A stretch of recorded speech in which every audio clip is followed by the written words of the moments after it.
Thank you for tuning in to Music Men and My Mental. It is DeVone here, and we are discussing all things career, relationship, and your overall health.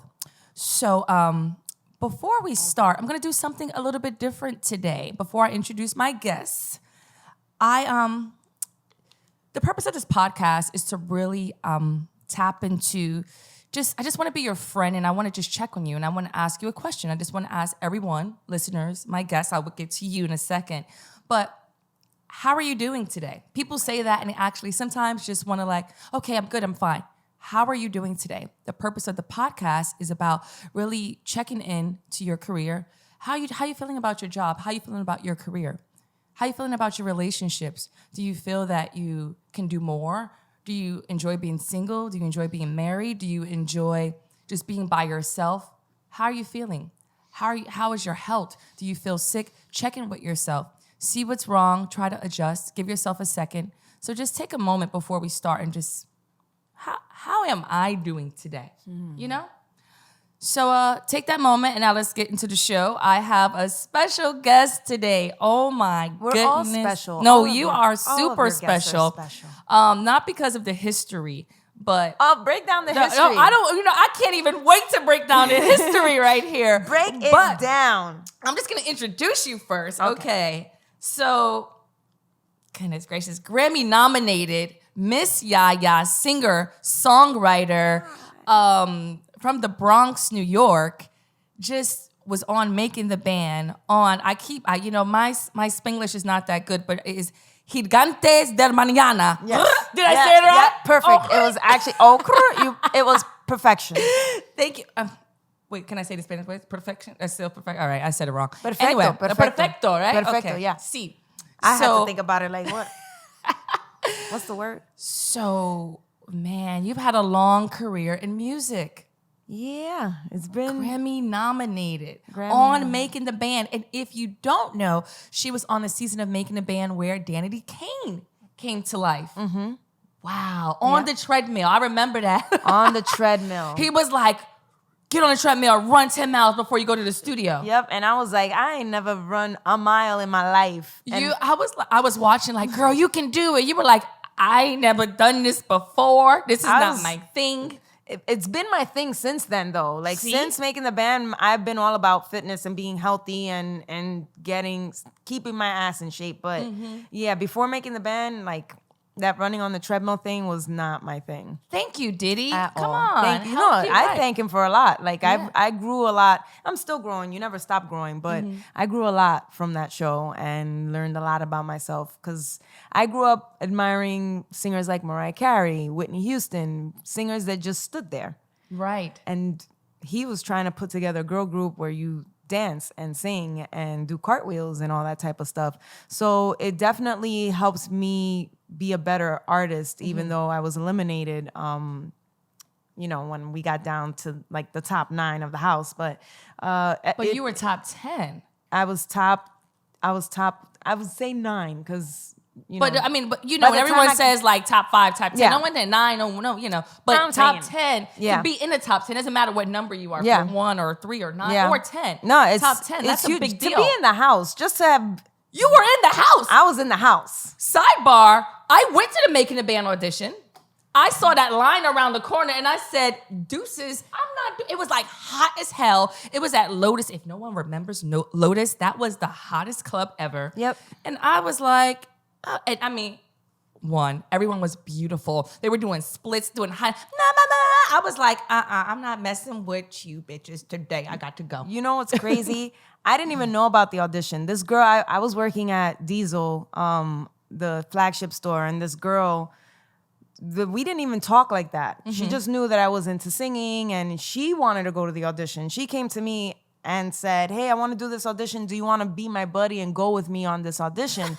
And it's so sad because I don't remember her name. It's really messed up. And she was your angel. It was 2004. It's a long time ago. So, yeah, she was like, come with me to this audition. And I made it as far as I did. And I don't think she made it past like the first or second singing thing. So she was definitely an angel. So when she was watching you on TV, she was like, I was the one. I was. She's there because of me. That's messed up that I don't remember her name. That's really fine. messed Maybe up. she'll listen and then be like, "It was And me." we can Then- reconnect, and then I'll really tell her thank you because Oh. that really helped So me. let's just continue. go into that. What was it like being in that house? I mean, TV is different from the reality of what was really going on. We were really boring the first 2 weeks. Like we didn't have any arguments. I think I was probably the most annoying one because I was very OCD. I was like, listen, there's 20 because we moved She's in. a There Cancer. yeah.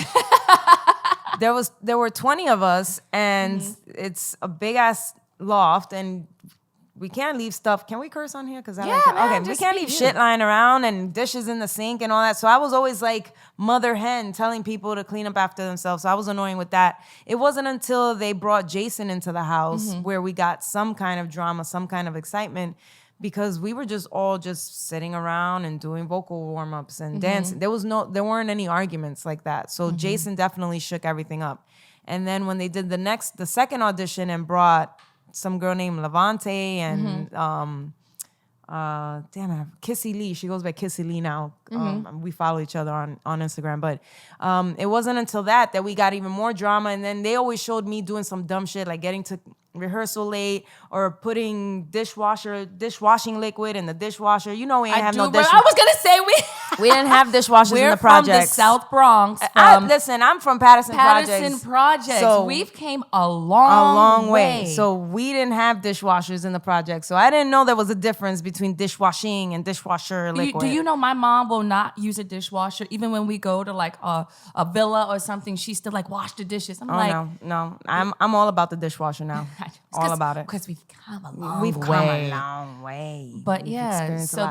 they were cutting to you, making you, they have to build a Yeah. character. Yeah, build a character and just make it more interesting than what it was, which was just us dancing and singing all day, jumping up and down. I mean, editing in reality TV, I will testify that makes or breaks a show. Right. Because you have to edit to make it exciting for people to watch. Right. So whatever, I still got my TV time. And from there, I was able to get a manager. Not from Diddy, but someone who saw me on the show was looking to manage me, which then pushed me to end up being the lead singer of Dark Latin Groove. Yes. Because coincidentally, one of the members of the group grew up with my manager at the time, and just by fate, I ended up being part of that group. So Right. that's where the Grammy nomination So came tell from. me about that Dark Latin Groove. How did Latin Groove. The manager. So Dark Latin Groove is, I'm going to say is because it still is a classic group. It was a group from 96 to 2001 was a huge, damn, that sounds like so long ago when you do the math. Oh, I know. Was a huge salsa group. So they're all from New York. It was a lead singer and two rappers, and they did Spanglish salsa. And they were huge. They couldn't walk down the street. That's how huge they were. And they mix urban sounds, reggae, with salsa music, traditional salsa music. So I was So they just were ahead of their time. Way ahead and of their now time. Everything on the radio is a fusion of something. Right. Like it's basically DLG is what started that from the late 90s, and that is because Sergio George, the executive producer of the group, he's the one that produced all those sounds. Then bringing the flavor of James the Barber and Fragancia, they did the urban or they did the reggae part, and then Huey Dunbar did the R&B vocals. So it was a great combination. Egos happened. 2001, the group broke up, and fast forward to 2007, the manager I had and James the Barber grew up together, and they'd been talking to Sergio about working with me. So when I go to meet Sergio George, he's like the Quincy Jones of the Latin industry. Like he's the real deal. Like Gotcha. If you worked with him, you've worked with the best. Got you. So when we set up a meeting, at this time I had moved to Miami. I moved to Miami, said I'm gonna go to Miami and get a record deal. So yes, that's what I wanted to know. So you, after making a band, you with the manager, you moved to Miami? No. I okay. left. My plan was as soon as I graduated college, I was gonna move to Miami no matter what. I decided that when I was 14, when I went to Miami on vacation. I said, when I grow up, I'm gonna live in Miami. So yeah, graduated college and got a job at a retail store, and I told everyone I'm gonna get a record deal within 6 months, and I did. You better claim it. I did. I still had to work the day job. That's okay. But That's okay. but yeah, we so I thought I was having a meeting with Sergio George about a solo album or a solo project, and then he proposed being the singer of DLG. And I was like, yeah, sure, let's do it. We recorded an album in like 3 or 4 months, and we flew to Colombia and recorded some of the songs. And and then a year later, it was nominated for a Grammy. Wow. Yeah, That so- is cool.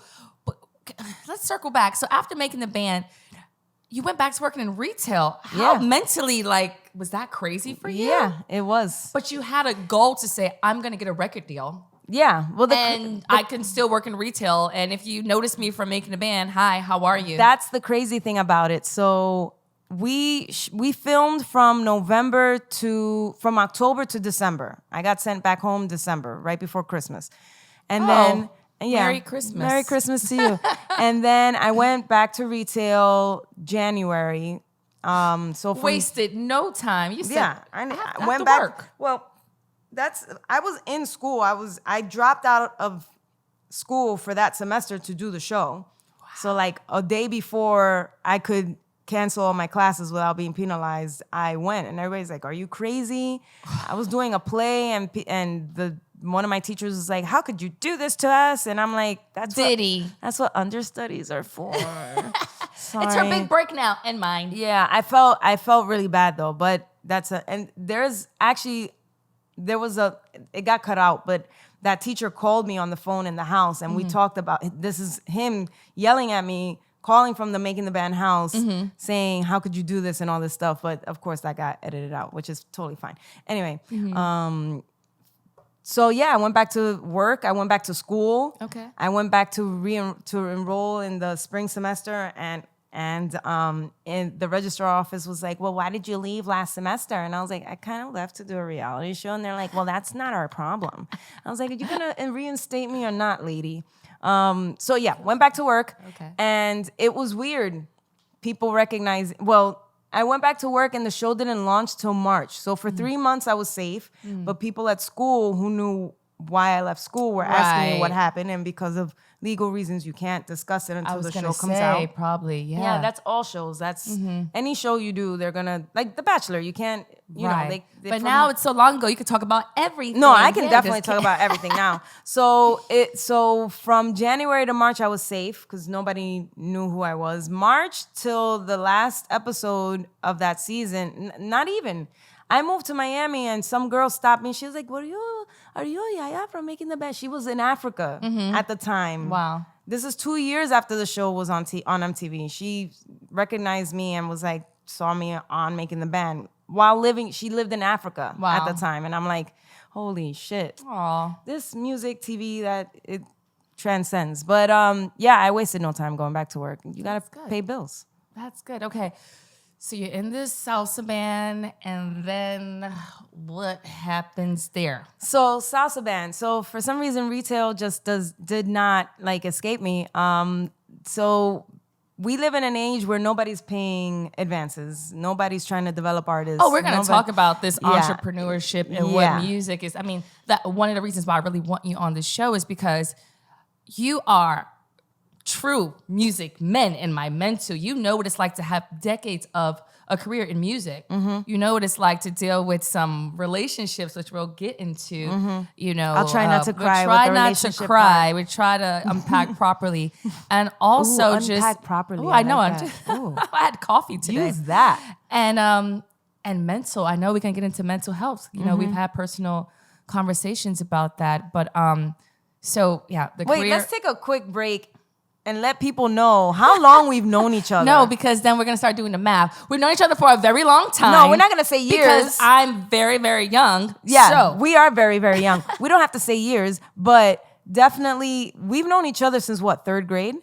So we have this ongoing argument about third grade and first grade because I say first grade and you say it's third grade. It's but third whatever. grade. I was in another school in first You and say second that, grade. and I'm like, but I remember you in this class. Okay. Anywho, So third grade. Third grade, and then we went to junior high school together. Went to the same junior high school. Then we went to the Camp Mariah. Went to the Camp Mariah together. We went to Camp Mariah. And went to LaGuardia together. Yes, and went to LaGuardia High School together. The two funny stories about that is we were in a girl group. So I was this little Crystal could sing. I used to be this little Quincy Jones type, and I used to put groups together all the time. Me, you, and Natividad. That we thought we were TLC. And then Reese, we had another girl. You and Reese, that we auditioned at the Apollo for Def Motown. Jam. And we did Motown and Def Jam. Yes, we did. So I would find all these auditions. There was no internet.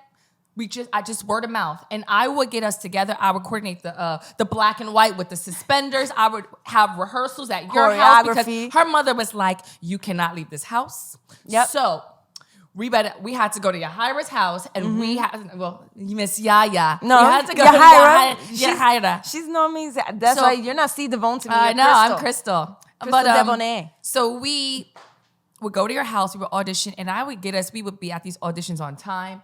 We didn't have Uber, but we did really well. We would go like maybe we were like one 13, round. 14 doing these things. 13, 14 years old. And I don't know. I was just always, this girl was like, look, you sing soprano, alto. I will always do the low note because I was the least. I mean, we're going to get to her singing. This girl, her voice is so beautiful. To the point where at junior high school, since we got into LaGuardia, which is this big performing arts school here, They were like, we have two people for the first time to go to LaGuardia because we went to a very, very, it wasn't a great school in the South Bronx. It wasn't. We went to the local school. The test scores are probably way below what they were supposed to be, but they had these two golden, children, and they were like, I'm sure they still talk about us. Yeah, to this hopefully day. to this day, right? So I got to do a solo dance, and I do this little whack kick dance, right? And they're like, she's going to LaGuardia for dance. Yahira comes out, blows it out the park. They make her sing twice. At graduation. At graduation. Wait, come back on the stage. School. Not an encore, but the same song. And everyone's just like, I'm like, but we going to the same school. That's messed up. Because I think the Bronx borough president or somebody missed it the first time, got to graduation late, missed it. And then I was like, well, they missed it the first time. I was like, I can dance again. No. It was a freaking Celine Dion song. And for me to sing us. And my mother still talks about it. Oh, baby Mariah, baby Celine. I'm like, no one remembers my little I did that kick. That kick. My mama, I did that kick. It was awful, to be fair. Stop it. So but you had a solo dance. Yes, I did. Yeah. And we went to high school. And so we've been performing for a minute. We've been grinding. We used to do a lot of SWV, Escape, TLC. That was our thing. That's not dating us at all. Not dating us at all. But let me tell you, our tonight, what? Come a little big. Yeah, y'all ain't even ready. I cannot sing anymore. She's a singer now. I am a DJ. We will keep it at that. But we have a lot of history, and that's crazy. We really do. So let's get into, since we know each other for so long, this is part? like our catch up. So for the world to see. For the world to see. So you're in this salsa band, and then relationships. This is the part where what people don't really realize when you're in the music industry and even an entrepreneur, having a relationship is just a tad bit harder. Yeah. Whether it's the finances, whether it's someone who really feeds your the performance aspects of you. Because I know for me, if you don't really care about my music and my career, it's going to be very hard to date me personally. So because that's a big chunk of who you are. It's in our blood. We live, breathe everything. Right. Our careers. So it's like it has to be somebody that understands that. I thought I found somebody like that, but no. Right. So in Miami, you were dating someone, and that was kind of like crazy, right? Yeah, it was crazy because we were long distance, and he's not in the music industry at all, and he's. To this day, I'm pretty sure he's still single because he's a forever single fuckboy. So where does he live? He lives here in the Heights. And we were long distance, on and off. There was a point where I was like, look, I will move back to New York. But you're like going to the Latin Grammys and you're doing all this stuff. And yeah, I wasn't going to stop. And he's just watching you and he's just watching me and not like... He was never comfortable in that setting of being the boyfriend of an artist. Right. So, but he always wanted to offer little bits of advice in the background here and there. No, you don't have the right to do that because you're either in it or you're not, and that's it. So, Girl, I'm you're gonna all or have nothing. me have a case because that's super hard because it's like you should cut your hair, you should be more sexy. You know. I heard this song and you would sound good. Like you don't even I respect care. your opinion, but you don't even care. Like you don't even really care. So you why just even wanna talk? Yeah, you just want to be a talking head. Why even? So whatever. But that was that. So that was Right. that. So How'd you get through that one? You just like it's just over. I moved back to New York 2.5 years ago, and we were still on and off. We were on and What off made for you 9 move back years. to New York? Another bad breakup, because then when I finally broke up with that fuckboy, I got into a relationship with someone. Another fuck boy? Come Yeah. on, man. A grown-ass man boy. What is a grown ass man boy? A person who should be grown, but got me doing all mommy shit. Like, Girl, taking don't have care- me throw this mic at you because Yeah, that's a real one right there. I did that for 11 months, for 9 months. So me trying to get over the fuckboy from here, I was like, We still got to unpack the fuck boy, and now you got to come and be a mommy. to a whole brand new person, thinking that, oh, this is meant to be because he's in the music industry and he has 2 jobs like me, and it's just great. And no, Did you think you were ready though to be in a relationship? no. Okay. No. I mean, now looking back, I knew I wasn't ready. I was just trying to get away from the other situation and jumped into something else. The grass was greener probably too because it was something so different. Yeah, Wow. He understands me. He gets that part. Yeah, he understood me for the first 2 months, but that 90-day rule, that Steve Harvey 90-day rule, yeah, I didn't follow that with that at all.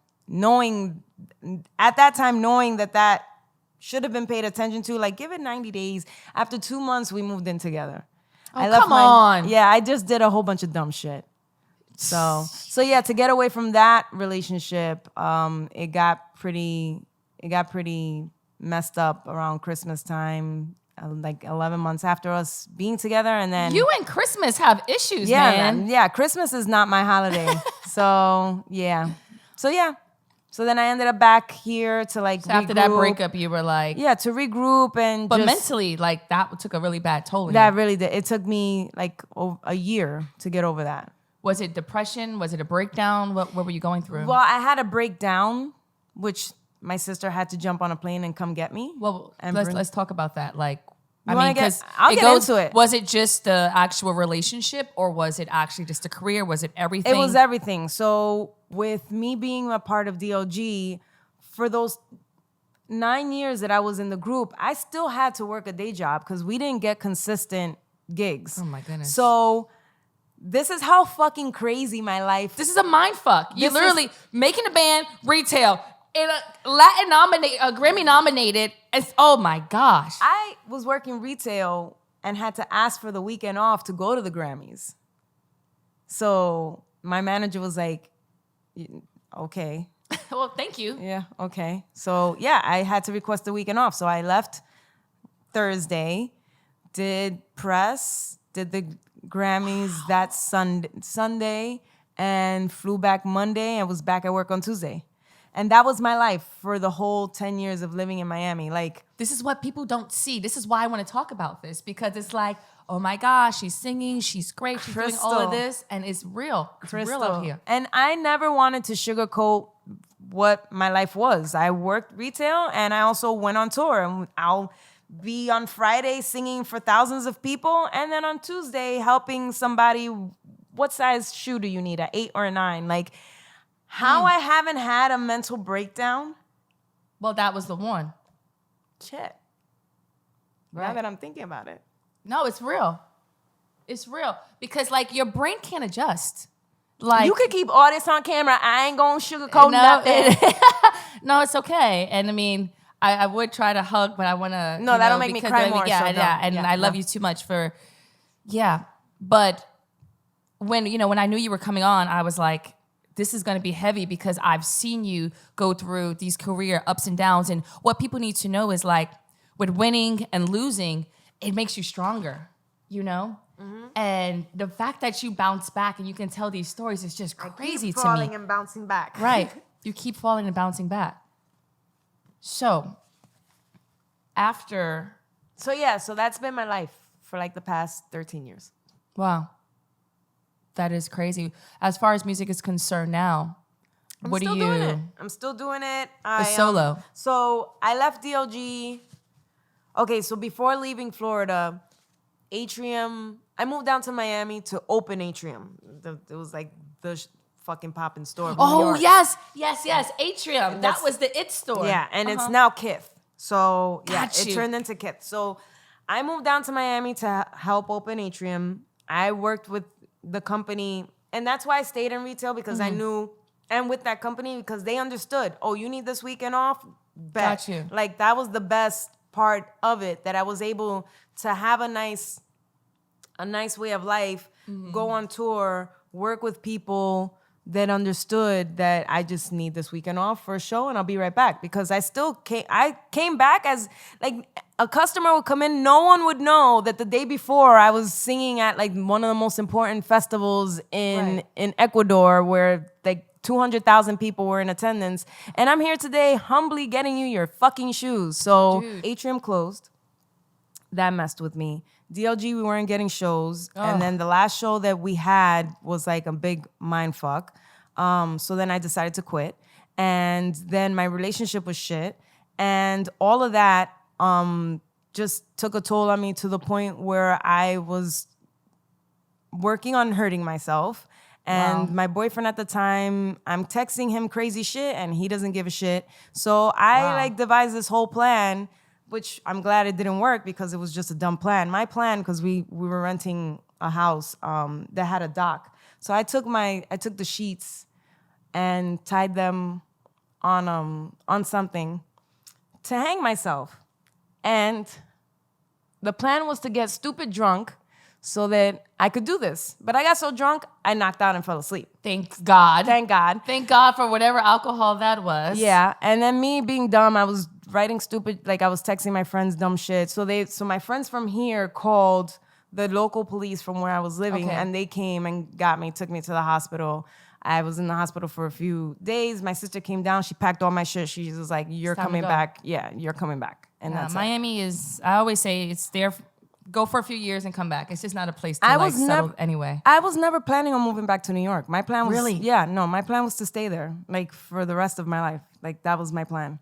So, but it was great that I was able to come back and regroup and re-figure out what it is that I'm gonna do with music. Absolutely. So yeah.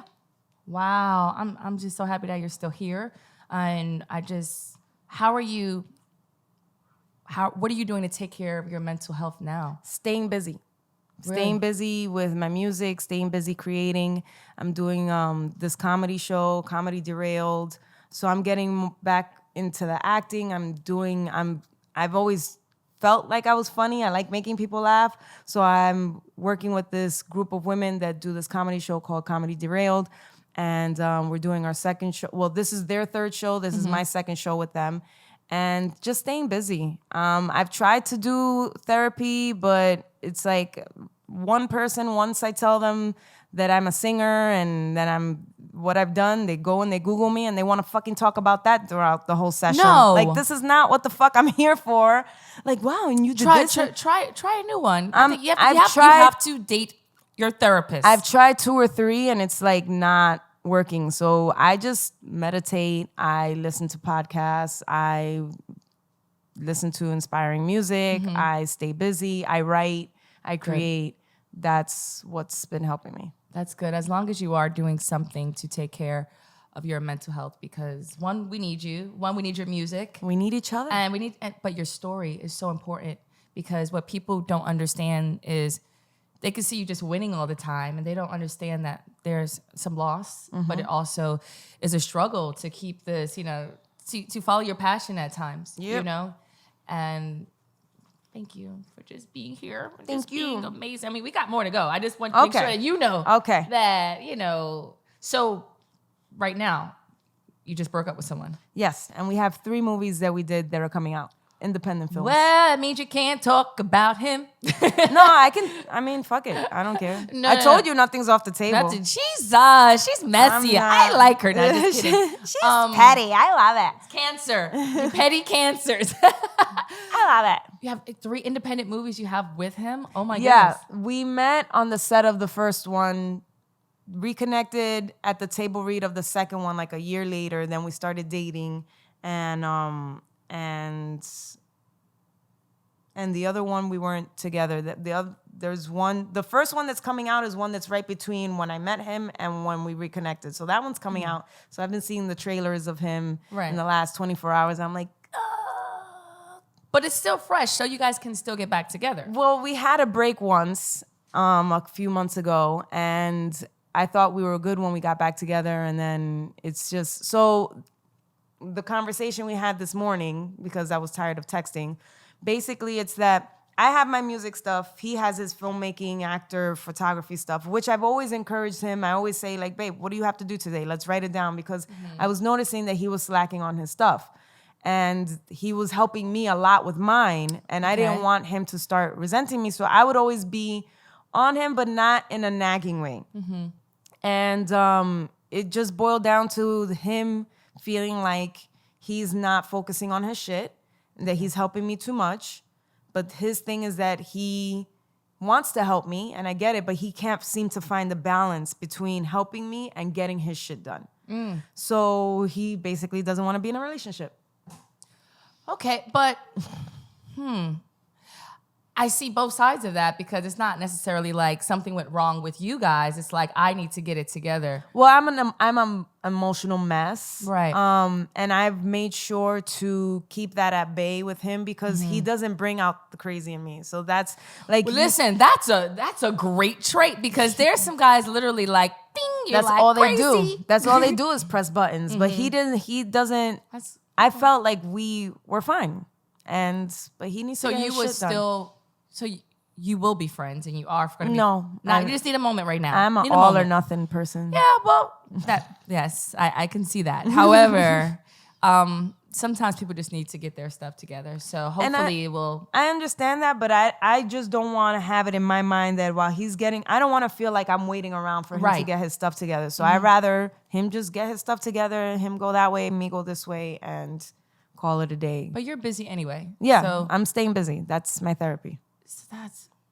Maybe take some time for yourself. You know, no boys. Not that boys are evil. No, listen, when he and I, not all of them. Not all of them. But he seems like a great guy. Just like sometimes it's a matter of you just need a moment to just disconnect for a little bit, because which I would have been fine without the stupid big argument we had before that. But a lot of things were said. And when we first started, he was single for about 4 years before we started dating. And I had maybe like a month before finally cut off ties with that on and off situation that I had, the long distance thing that he needed to be cut the fuck off. Fucking fuck boy. But anyway, so my thing was I wasn't going to be in a relationship, pursue a relationship. Like I was all about I'm gonna focus on my shit. And then he came in and was like, let's do it. And then we had a table read for that third movie that we are doing, or we've already wrapped up. And we started talking, being friends, and one thing led to another, and then it turned into a relationship. But I don't, you know how like you start talking to somebody and it just out of nowhere turns into a relationship. Like what the fuck? Where the fuck did this come from? It was like a nice gradual thing that happened with us. Okay. So yeah, but there's some strength in that though. That's. Well, I know you can't see the positive side of it right now. Because this is our second break. Okay. Up. So it's like, and he fucked but around you guys have on our break. So. It was on a break. I know. Okay. I'm not mad. But you I'm guys not have mad a at foundation, so that's good. That you guys have the foundation, and it wasn't like he was just taking like other guys. He was pouring into you. He and was you wanted pouring. to pour into him. And sometimes, you know what? I would rather you say, "I don't want to be in a relationship right now," than do something that's going to really damage us permanently. What he's saying. And you don't like it. Nope. I'm sorry. I don't like it at all. It's all right. But I'm not gonna force it on him. Like I want him. I'll slash his tires for you. Just kidding. No, he's a brilliant guy. He deserves to focus on himself. That's good. That's good. Well, listen.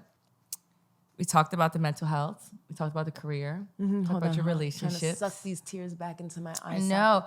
So, as far as you getting through all of this, you're saying that you're trying to just keep it creative. That's your way. That's your outlet. Yeah. What advice would you give to people like in this music industry? Oh, depends on the situation. Give me a The situation. singer. I mean, another singer just trying to come out here and make it. I mean, you've seen a lot. I've You've seen met a lot of people. You've seen traveled a lot, the world. met a lot of people, dealt with a lot of situations. How where would they be able to balance this career, relationships, and I'm still trying their to health? figure out how I'm balancing. Right. Figure out what works for you. I actually left my retail job a month ago. I quit retail and I said, I'm going to be a full-time artist. I don't know where the money's coming from, but it's faith. And luckily, by the grace of the Lord, once I made that decision, it's like the next day the universe was like, oh, you ready now. And just all these opportunities started flooding towards me. And some of it generates money and some of it doesn't. Because again, part of being salsa is not easy because it has to be live instruments. There's no way around that. Right. And you have to pay musicians. Full band.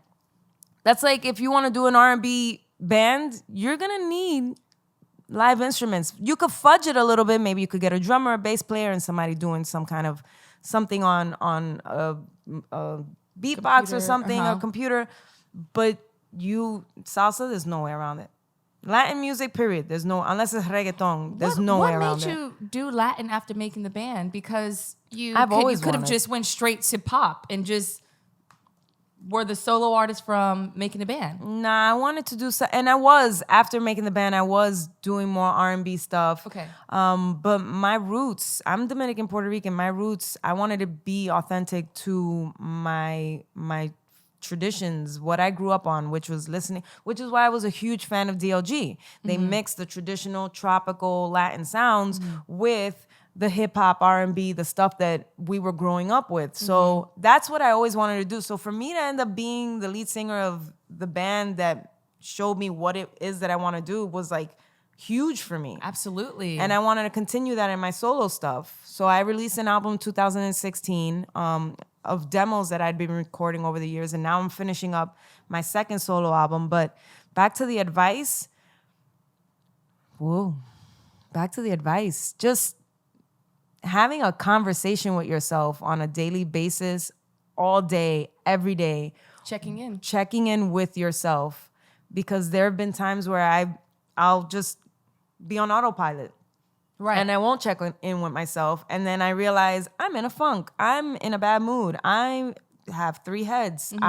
And then it would take something major to happen for me to reel it back in. But now I feel like in the last 2 or 3 years, I've been able to check myself and be more self-aware of what the hell it is, what habits are keeping me from getting to what. And it's something that I wish I would have known in my early 20s. Like, check your fucking self. So that's the advice that I would give even an 11, 12, 13-year-old. Check yourself. Even someone who's 60-something, because, by that age, people are stubborn. They're stuck in their ways.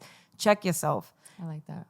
So we do this. So how in the beginning, I had everyone check in with themselves. I'm going to check in with you. Okay. But we always check in with a music artist. So since we're from the Bronx, I'm going to give us Cardi B as our, our artist. So we do an emoji, and it's basically like, the not so happy Cardi B, the meh Cardi B, and the ow Cardi B. Okay. And we're going to check in with the career, the relationships, and your overall health, right? Okay. So as far as where you're like at with this. your career, which Cardi B face are you gonna give yourself?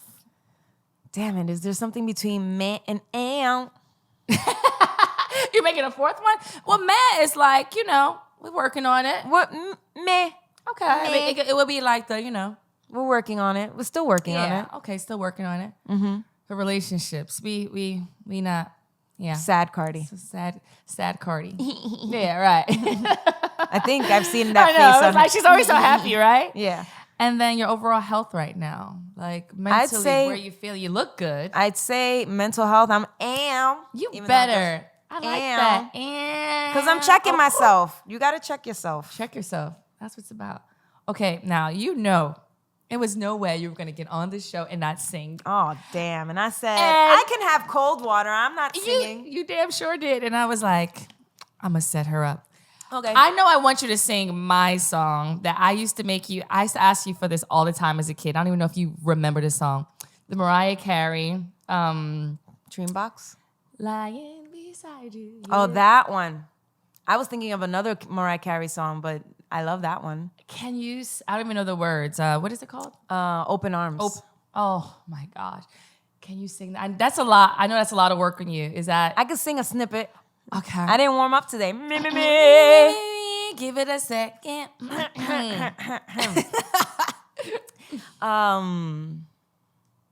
Lying beside you, here in the dark, feeling your heartbeat with mine.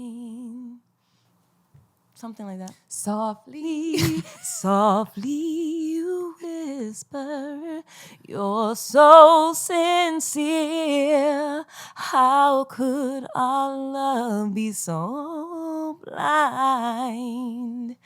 We sailed on together, we drifted apart, and here you are by my side. I'm not gonna belt because No, I'm ready. So now I come to you with open arms, nothing to hide. Believe what I say. So here I am with open arms, hoping you'll see what your love means to me. Open arms.